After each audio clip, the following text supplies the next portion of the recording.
I'm Elise Carr, integrative therapist. Since starting Still Muse back in 2008, I've been increasingly blending modern Western psychological sciences with the ageless Eastern wisdom, helping individuals and couples move from challenge, change, crisis and curiosity to better knowing themselves and each other to live more fulfilling lives. Today, I want to ask, are you living with an abuser?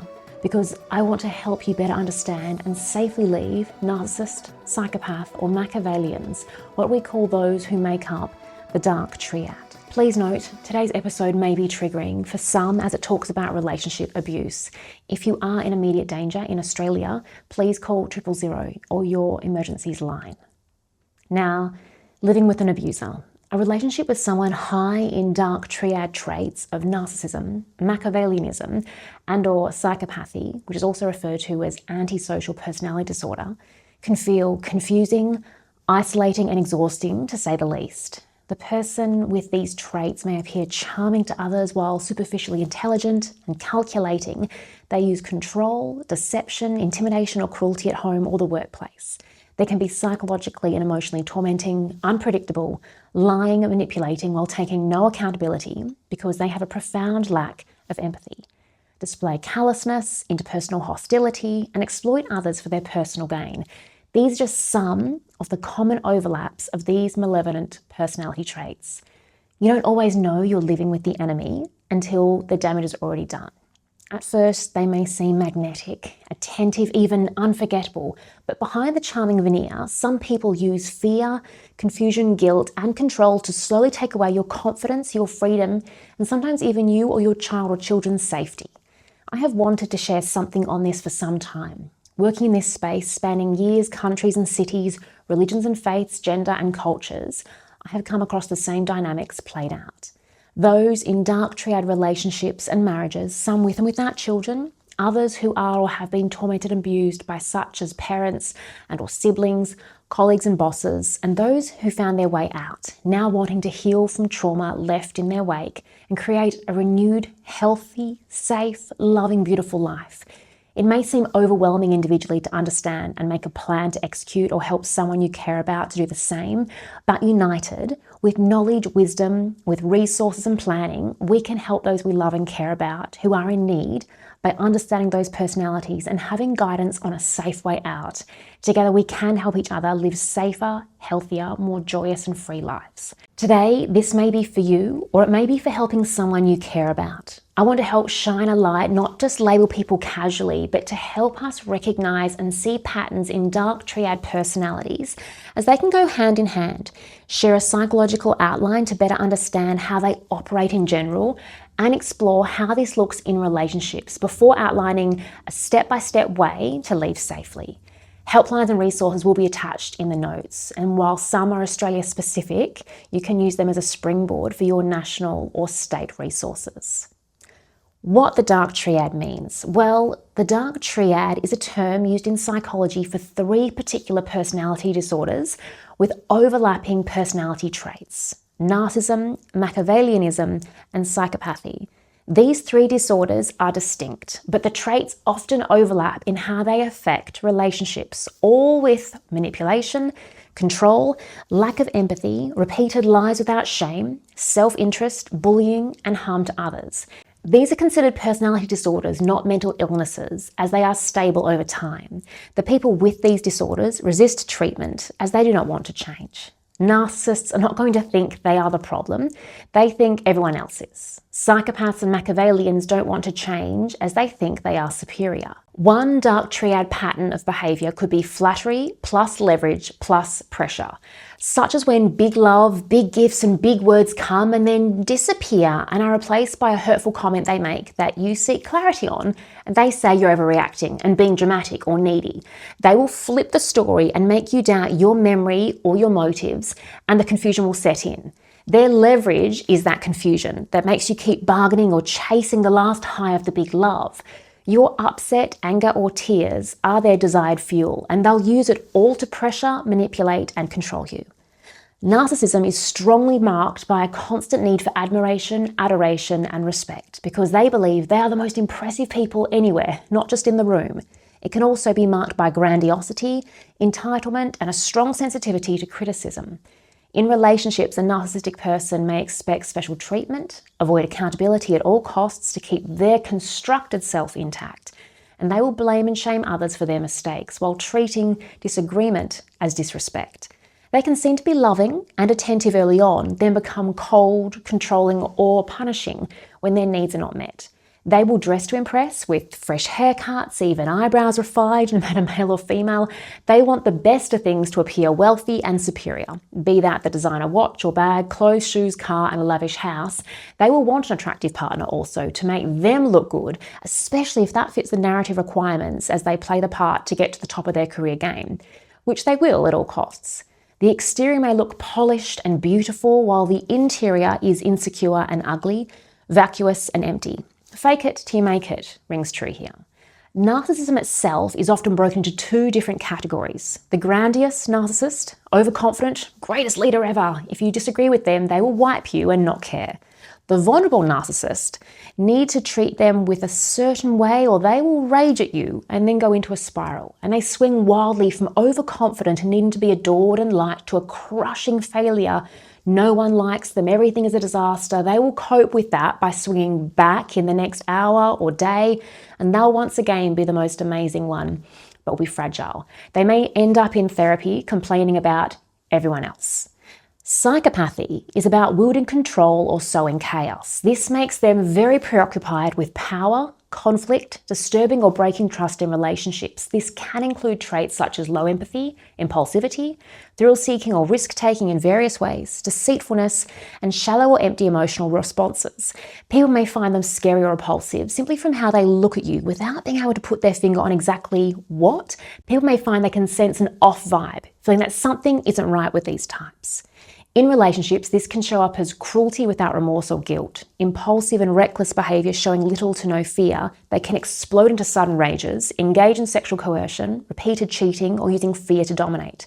Not every person with these traits is violent, though the risk of intimidation and abuse is often higher. They are also able to copy or mimic the behaviour of those around them to fit in or to give people what they discover they want when it serves their plans.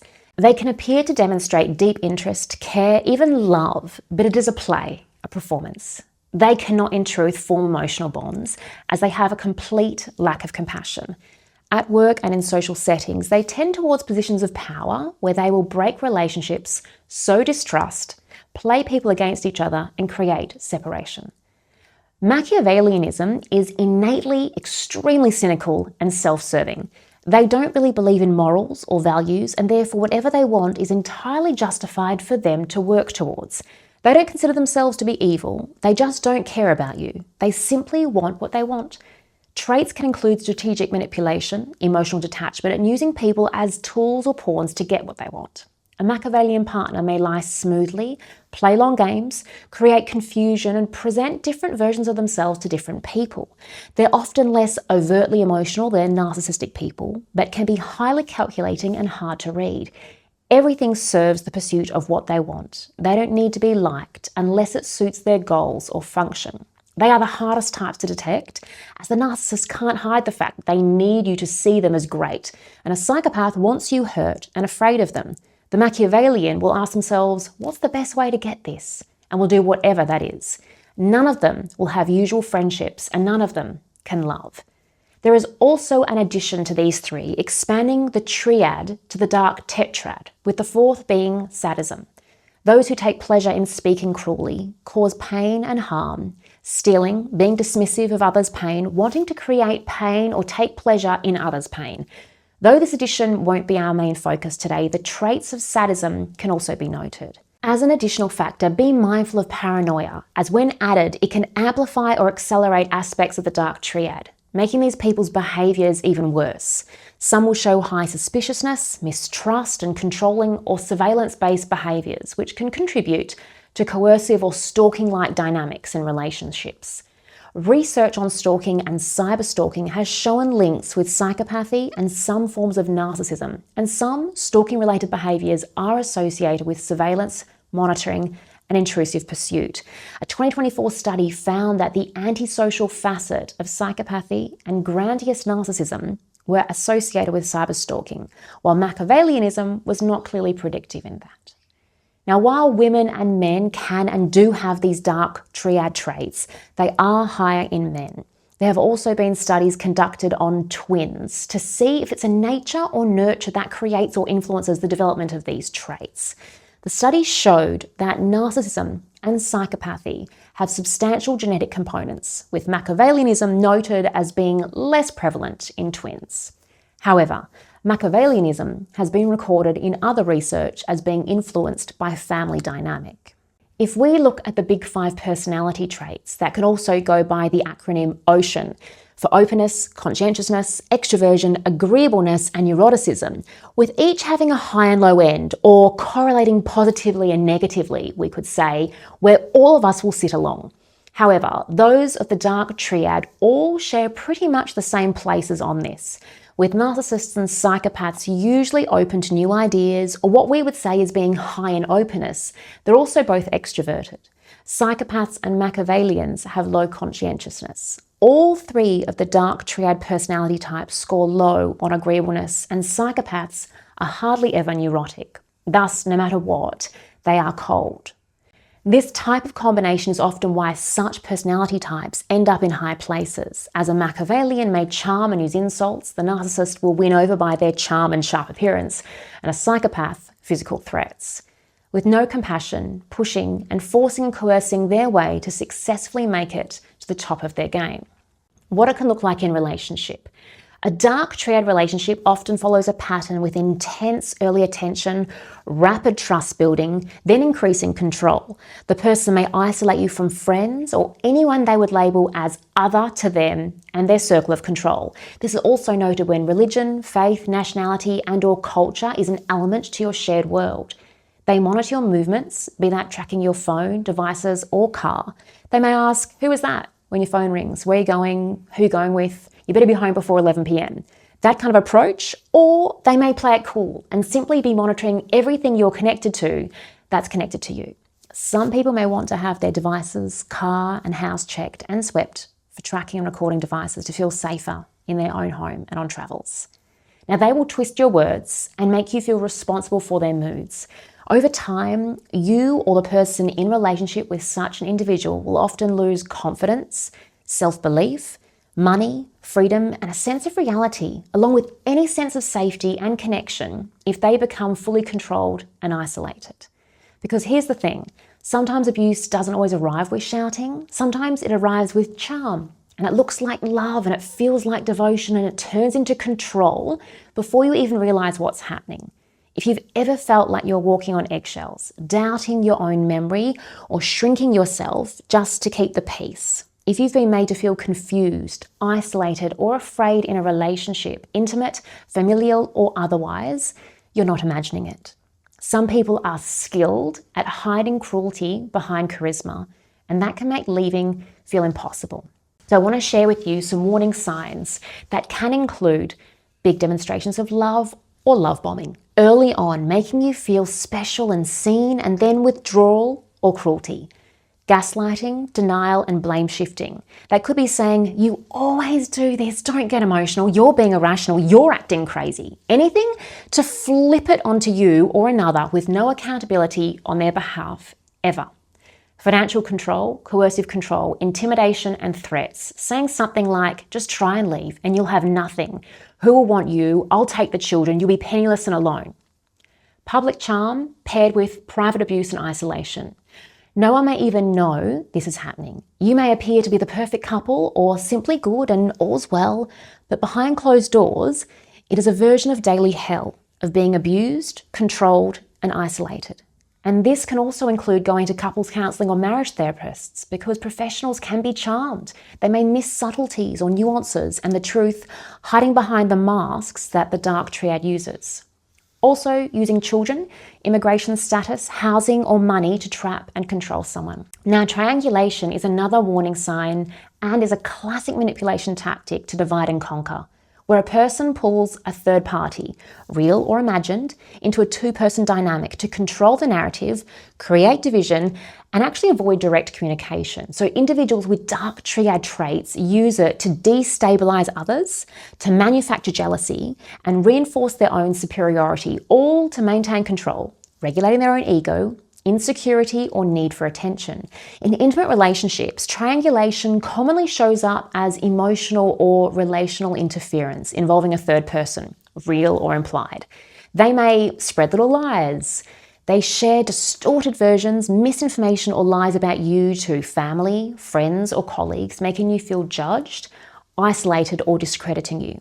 They could be creating insecurity, and that could be done by comparing you to a previous partner, a colleague, or a stranger to provoke jealousy and make you compete for their validation. There's accountability shifting, so instead of addressing a problem directly, the triangulator involves a third party to deflect the tension, dodge responsibility, and avoid direct communication. This can take different forms, so we could call one of them the ex comparison or using absent people. They may say something like, my ex used to cook and clean without being asked. Using someone no longer in their life to manipulate and thus deliberately undermine you and make you feel inadequate and insecure, adding pressure without making a direct demand. Then there's the mutual friend dynamic, or what we'd call indirect communication with social proof. Joe thinks you're being too emotional about this. The manipulator uses a third party who may not even have said anything of the sort to support them by ganging up on you, proving that the triangulator is right as others share their opinion and thus making you second guess or doubt your reality.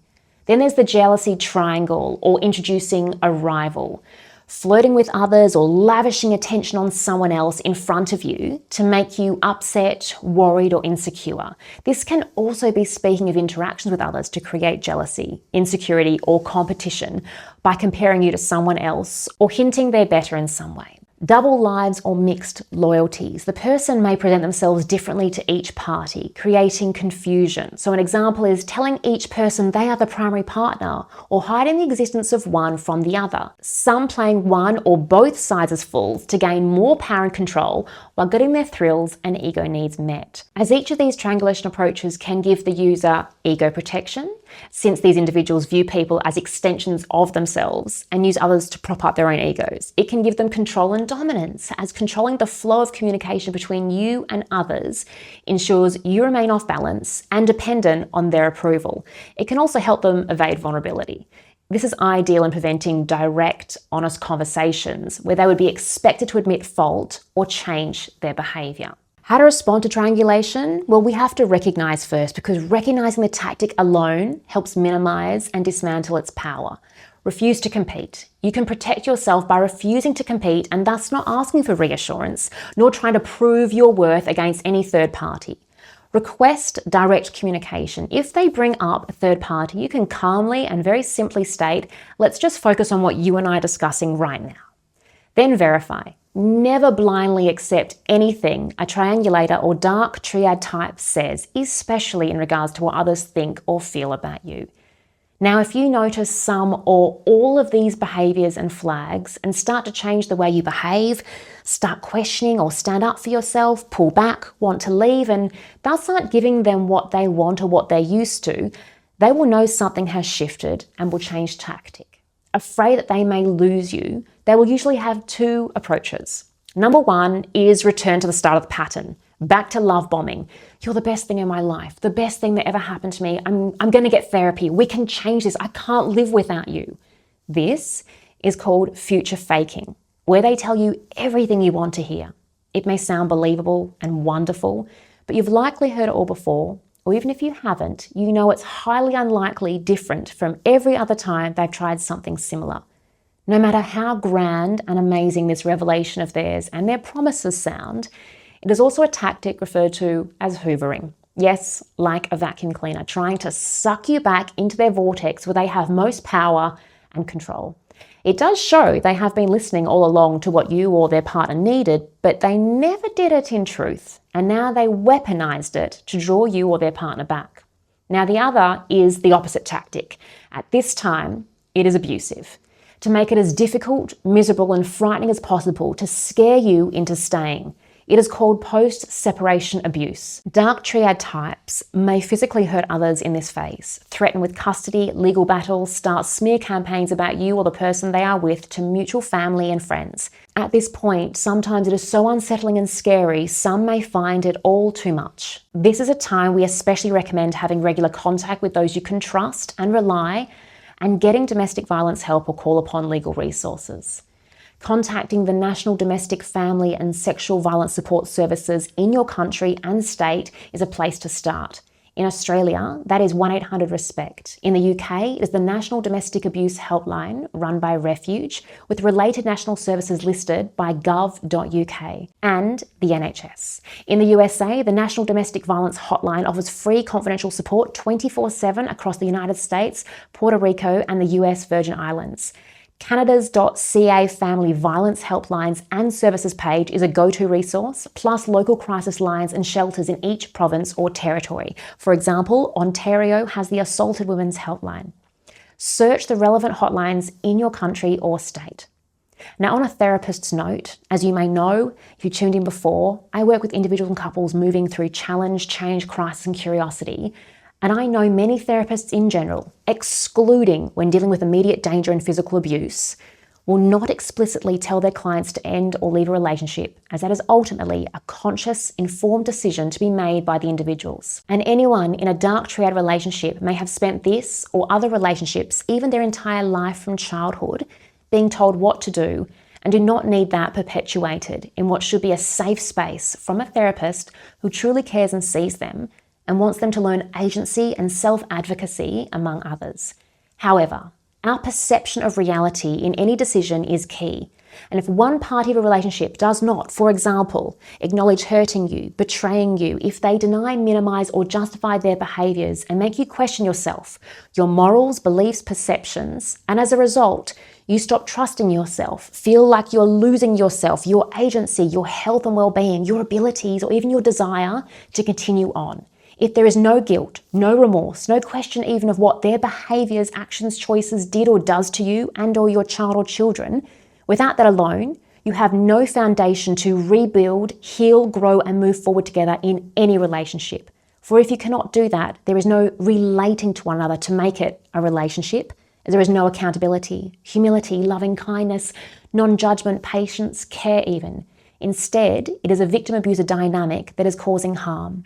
As is the case with those of the Dark Triad, even if you feel guilt, even if you think maybe you can stay for the children, even if they were once the love of your life or was once a fairy tale, and they make those promises over and over that have no follow through, even if it is your own mother or father, your brother or sister, you are uncertain of what may or may not come next, even if you have so many fears and doubts holding you in this pattern, leaving is the only guarantee of change.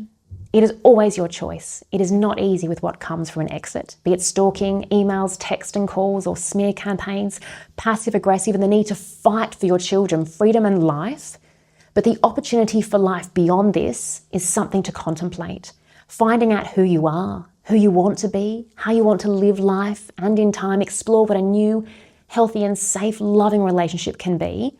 And with it, the potentialities of all that can come if you choose to leave that. You can change your life in ways you may or may not have imagined. It is not simple, but it is not impossible if leaving is what you or someone you know wants to do. Possibility is something that's never happened before. Probability is based off what's already happened. Think of the possibilities for your future beyond the current relationship, and you may find the motivation for your answer there. Because if you are in a relationship with someone with a diagnosable Dark Triad personality disorder, regardless which one, you are likely wounded or harmed, and they are unlikely to want to change. Your wounding may be even stronger if your parents or relatives also had any of these disorders or traits growing up. You deserve better, you are allowed to, and you probably should leave. In this case, we need to get you out. And this is why a safe exit plan is necessary for those living with the enemy in intimate, familial, or married relationships. Leaving is often the most dangerous time in an abusive relationship, so the priority is safety, not confrontation. If there is immediate danger, call 000 in Australia or your local emergency number. If you are not in immediate danger, plan quietly and carefully. Now is the time that you become masterful at manipulation for greater good. Though at first you may not feel strong enough to leave, have the bandwidth, or even know where to start, rebuilding yourself. I'd love to make this a detailed section on its own, as clients have come to me who need deep nourishing and nurture to feel strong enough. Some do not have the time to fully achieve that first, as they need to leave as soon as possible. For those who have some time to plan as a quick checklist, I ask you, are you eating properly? Fresh proteins, good fats, fruit and veg, drinking enough water, getting enough sleep, exercising, and that can be anything at all.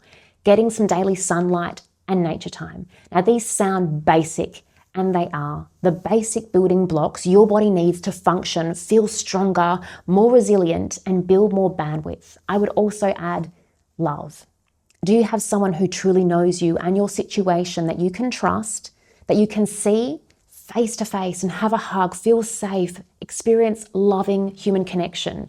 Your body and mind, along with your heart and soul, needs to be nourished. And if it resonates, I would add connection to whatever you resonate with as being source, God, divine, spirit, or even goodness and truth, whether that's through meditation, prayer, positive self-talk, therapy.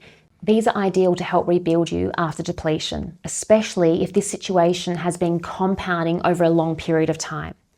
Having a trusted, confidential space with a professional, like a therapist, or at least a trusted friend who is a true confidant to play out the leaving scenario so you can explore how you're feeling, your thoughts and worries, what it can look like during and after, is a wonderful asset to this process whenever possible. You are then in a clearer, stronger place to make a private, safe plan.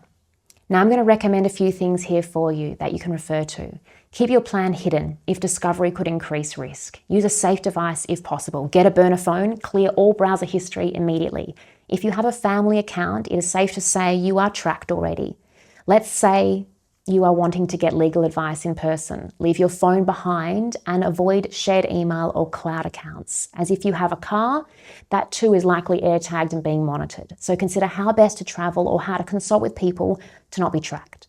Choose one trusted person, service, or worker to help you think clearly, keep records of everything, and keep them safe.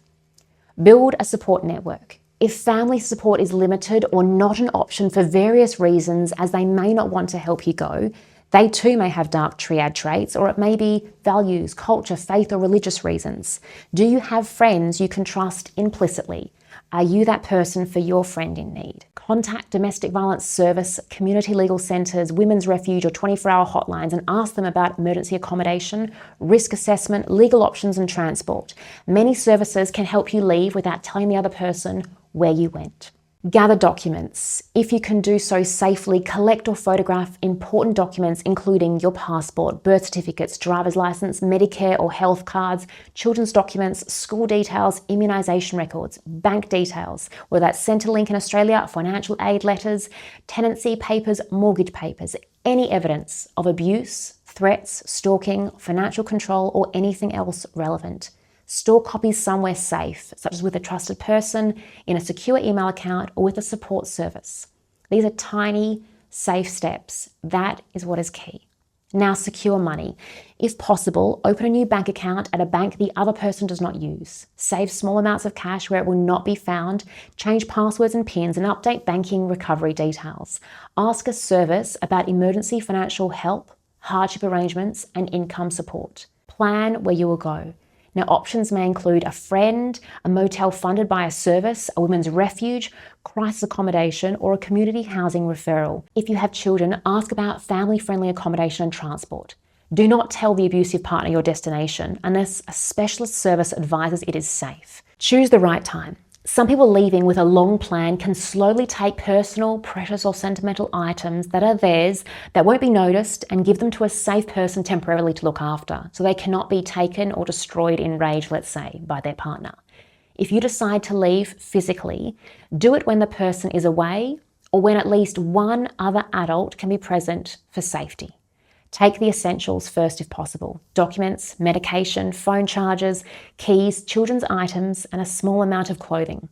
If leaving with children, keep the departure calm and brief. You do not need to justify your decisions or departure, nor get drawn back into their vortex, as those who have left have said, do not believe crocodile tears, nor any attempt to gaslight your choices or feelings. If children are involved, children should be included as part of the safety plan from the start. Keep in mind that children can be harmed by witnessing abuse, even if they are not directly targeted. They may also be used as leverage, so avoid discussing the plan around them unless necessary.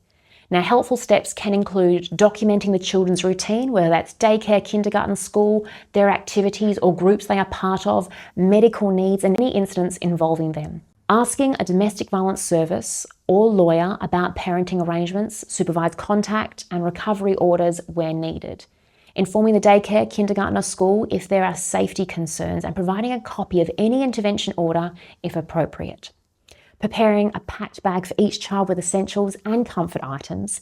If there's a risk of the other parent taking the children or refusing to return them, get urgent legal advice before leaving when possible. Now, I also want to make a really important message here to say be compassionate with yourself. This is not a sign of failure or weakness on your part. Be kind to yourself, have compassion for all you have gone through and all you are moving through right now. If you have a trusted person in your world, friend or professional, reach out for support.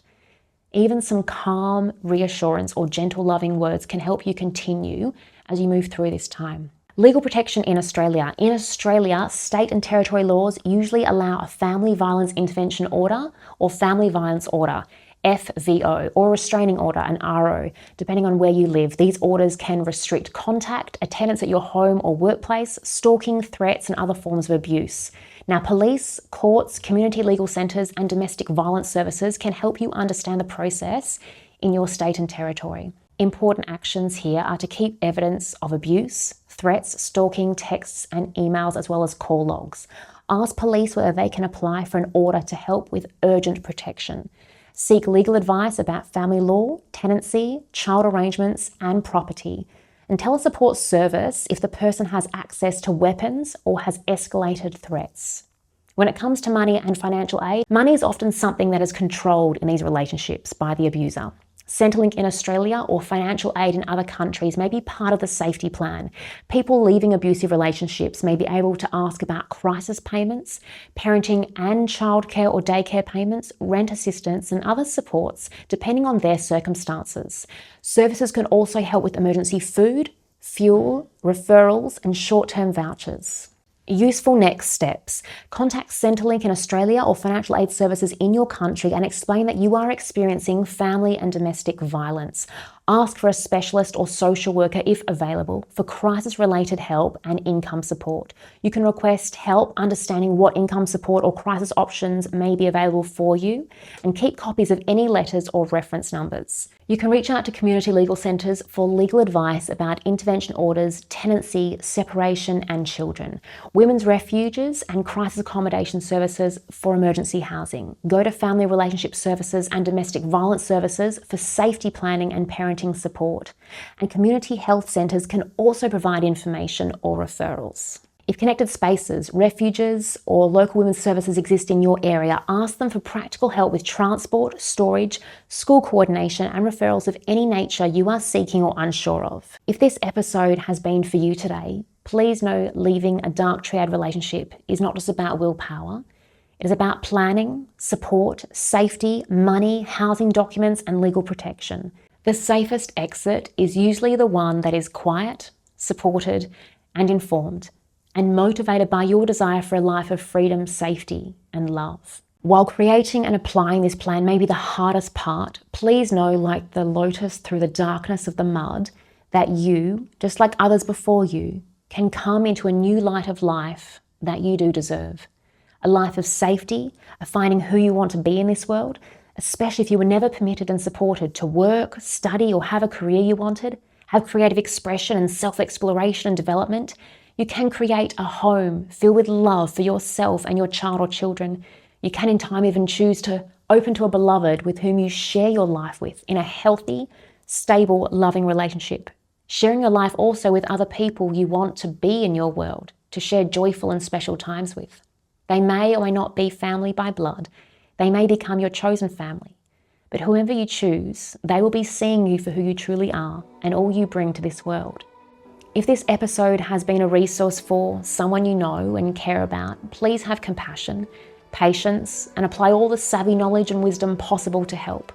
Sometimes just knowing someone understands, can see what is really going on, and can offer any other means of support to help move a plan into action can truly save someone's life. If you have been uncertain to this point as to whether you can make the right choice for you, I trust this episode has given you the clarity, strength, and love to decide what is best for your today and tomorrow. And I'm sending you love.